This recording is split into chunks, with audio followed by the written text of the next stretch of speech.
যোৰহাটত পুনৰ প্ৰবল বৰষুণ নেৰানেপেৰা বৰষুণত নিশা সৃষ্টি হ'ল বানপানী কেইবাটাও অঞ্চলত যোৰহাটত সৃষ্টি হ'ল বানৰ ফলত যোৰহাটত সৃষ্টি হ'ল তীব্ৰ যান-জঁটৰ জনাইছো এই খবৰ পুনৰবাৰ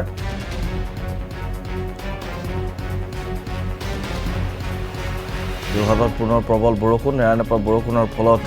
নিশা সৃষ্টি হ'ল পুনৰবাৰ বান পৰিস্থিতি কেইবাটাও অঞ্চলত সৃষ্টি হ'ল বান পৰিস্থিতি যোৰহাটত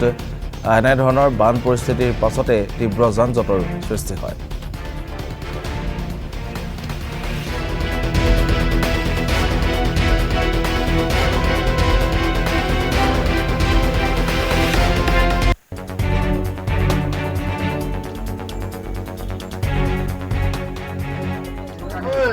আমি জন্ম পাই ইমান ডাঙৰ হলো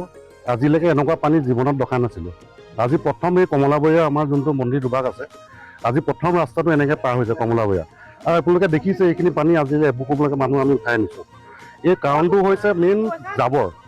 এই কিছুমান বোকা পিন্ধা ভদ্ৰ মানুহ আহি টোপোলাটো আমি ইয়াত ফেঞ্চিং লগাই দিছিলোঁ এই পানীখিনিৰ কাৰণে আগৰ পানীটোৰ কাৰণে আমি ফেঞ্চিংখন উঠাই আমি জাবৰখিনি চফা কৰিছিলোঁ গোটেই ৰাইজে কৈছিলে কমলাবৰীয়া মই নহয় গোটেই আমাৰ গোটেই যুৱকখিনিয়ে কৈছিলে তথাপিতো মানে কি এনেকুৱা মানুহৰ কাৰণে কিছুমান এনেকুৱা দুখীয়া সৰু মানে পৰিয়াল এনেকুৱা এটা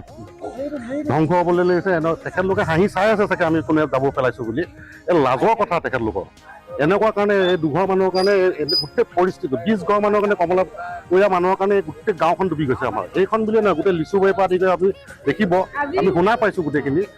মানে আপুনি কাকতি গাঁও ইফাল ৰাস্তাও চব জাবৰ চবৰে কাৰ্টন পেলাব তাত প্লাষ্টিকৰ বটল পেলাব মদৰ বটল পেলাব এইটো ডাষ্টবিন হৈ গ'ল তাৰ জানো সেইটো কাৰণে জিলা প্ৰশাসনক আমি কৈছোঁ যোনে কয়